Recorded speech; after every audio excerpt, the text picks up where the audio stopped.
Welcome back to my channel, guys. It's me, Erwin, with another Sachi-iro One Room manga chapter review. This is going to be on chapter 48, and what a chapter.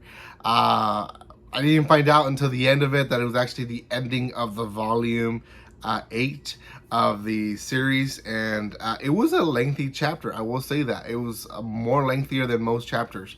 I think for Sachi-iro One Room, most chapters are around 19 to 20 pages.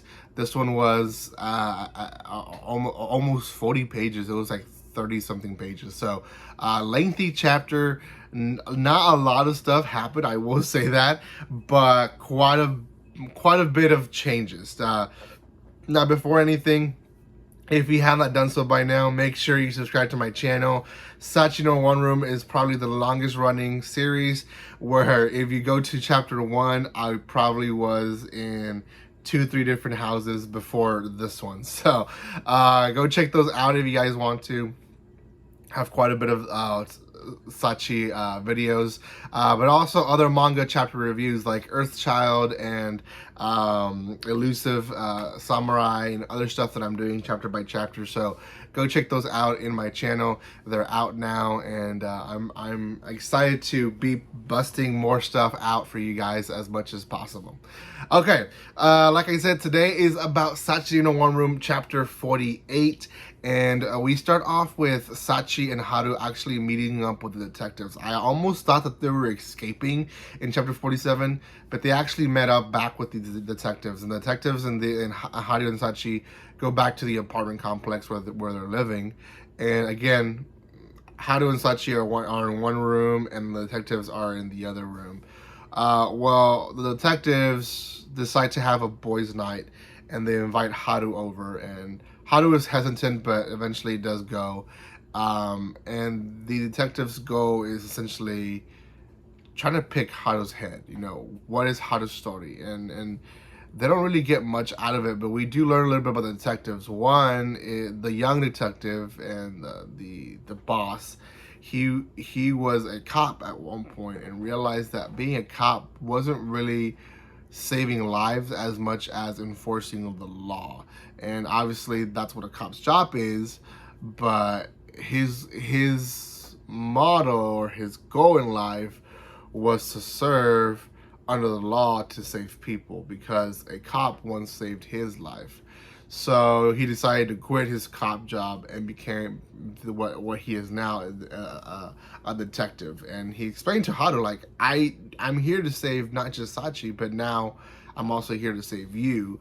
But I just need to figure out like what's going on. And they essentially have this boys' night out, and Sachi at one point wakes up and goes over, doesn't really make anyone know that she's there. She's just sneaking over to see what's going on, and she is not upset.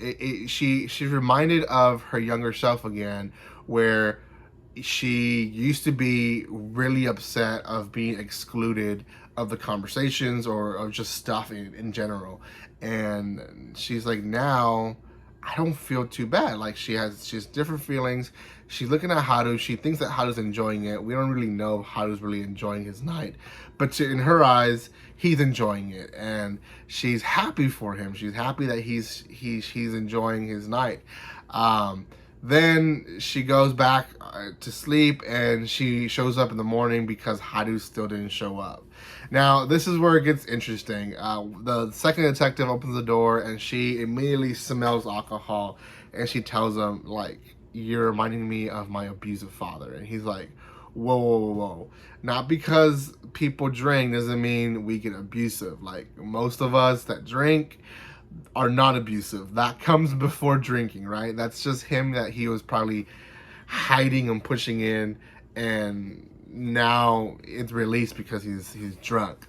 Well, she goes, and Haru's also hangover. The other detectives also hangover, and they had their goal. They had their boys' night that they wanted, right? They're definitely didn't get enough information from Haru because they're still very not sure who Haru is, but they at least had a good time, and they had some bonding time. Now we understand that Sachi is freaking out a little bit because of the whole alcohol. but eventually she's through their conversations of, you know, my head hurts, I'm hangover and stuff like that, she starts laughing. She starts enjoying her time, and in her thoughts we see that she is claiming that this is the first time she has smiled in forever, like an actual real smile, because we've seen her smile, but she says this is the first time that I did not forcibly smiled. I did not have to tell myself you have to smile, and I think that is showing so much on her character buildup, how she's changing herself.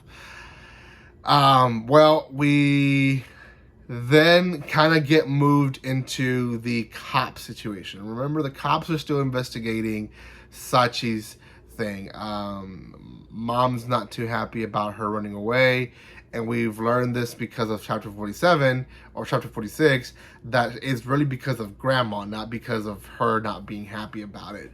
And yeah, they're still looking for her, and they basically were able to find the car, the getaway car, where Haru used, and the license plates. But then they found the car that was abandoned, and they don't have a lead anymore. Except the chapter ends with the cop remembering that there was a detective, our detectives, that asked about the license plate because he was working on a project.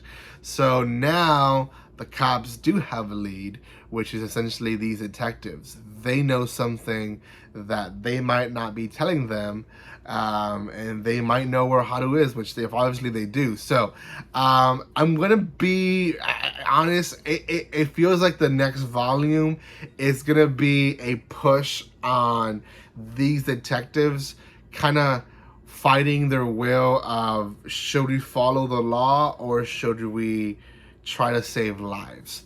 And I feel like that's going to be the fight that we see, the internal fight that we see between these detectives, because I think they are going to be called. I think they are going to be called out on the fact that they might know more than they are sharing, and they're going to have to fight internally on this. You know, who are we protecting? The law, or protecting these two individuals that clearly she doesn't need to be back in that house? So we'll see. For now, it was a great chapter, very lengthy, but still some of the pages were really just huge art. So it was good. It was good. I mean, it was just one panel on some pages, so is what I meant to say. But anyways, guys, thank you so much for watching this. If you haven't done so by now, make sure you subscribe to my channel. Quite a bit of more stuff coming your way. This should be probably one of the last videos this week, but more stuff will come next week, so make sure you guys don't miss that. Thank you for the love and support that you show, and guys, like always, don't be strangers. See you guys.